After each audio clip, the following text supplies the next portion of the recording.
important chapter for an aptitude test. 3 to 4 questions from your examination are going to be based on this chapter.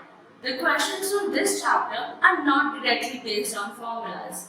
Rather, they are based on the concept of ratio and proportion. Students are advised to be highly attentive while solving the questions related to this specific chapter. Let us begin now. Our first concept is the concept of efficiency. Efficiency is nothing but the rate of doing work, which brings us to a conclusion that more the efficiency, less will be the time taken to complete the work, and less the efficiency, more will be the time taken to complete the same work. Let us take an example. Let us say that Aliza is twice as efficient as Winnie. This brings us to two main conclusions. First one, that Aliza can do twice the amount of work in the same time interval as Winnie. Second one, Aliza will require half the time as Winnie to complete the same task. Moving on to our next concept, the concept of negative work. Let us understand this with the help of an example. Let us consider that A and B are building a wall, while C is demolishing the wall. If we consider the task of building a wall here, then building of the wall will be considered as positive work that is being done by A and B, and demolishing of the wall is considered as a negative work that is done by C. The concept of negative work generally applies on the questions related to pipes and cisterns, where there is an inlet pipe and an outlet pipe. One helps in positive work, that is by filling the water, and the other helps in negative work, that is by leaking the water out. If we consider the work of filling a tank, then the inlet pipes help in filling the tank, whereas the outlet pipes help in leaking out the water. This will be considered as negative work, while this is a positive work. Let us now understand the concept of negative work with an illustration.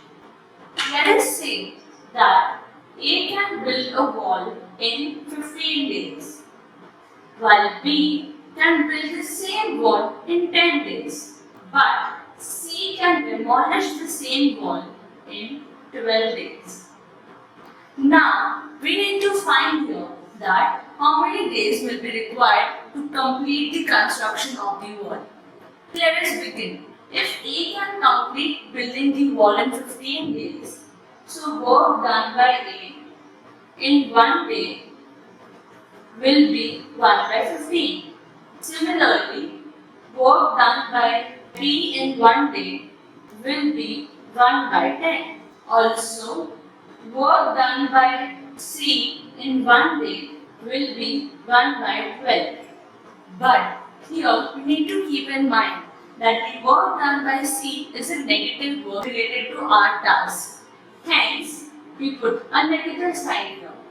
Now, the total work done on 1 day will be 1 by 15, that is work done by A, plus 1 by 10, work done by B, minus 1 by 12, work done by C. Now here we need to note one simple formula. Total work done is equal to work done per day into number of days required to complete the work. Hence, the number of days required to complete the work will be total work done upon work done per day. Therefore, we get the answer of number of days required to complete the work as total work done will be 1 upon work done per day will be 1 by 12. This goes up and hence we get the answer as 12. Therefore, in 12 days, A, B and C will be able to complete the task of building the wall. Our next concept is the concept of man days. Let us understand this. Let us consider that n men are required to complete a certain task in d days.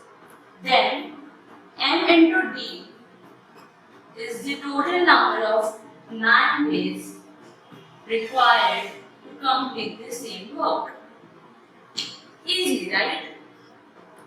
Now, one thing to notice here is that the number of man days required to complete a certain task will always remain the same. For example, if 30 men are required to complete a certain task in 20 number of days, then the number of man days here will be 600. Now, if we change the number of days here, then the number of men required to complete the same work will automatically change to be the product as 600 again.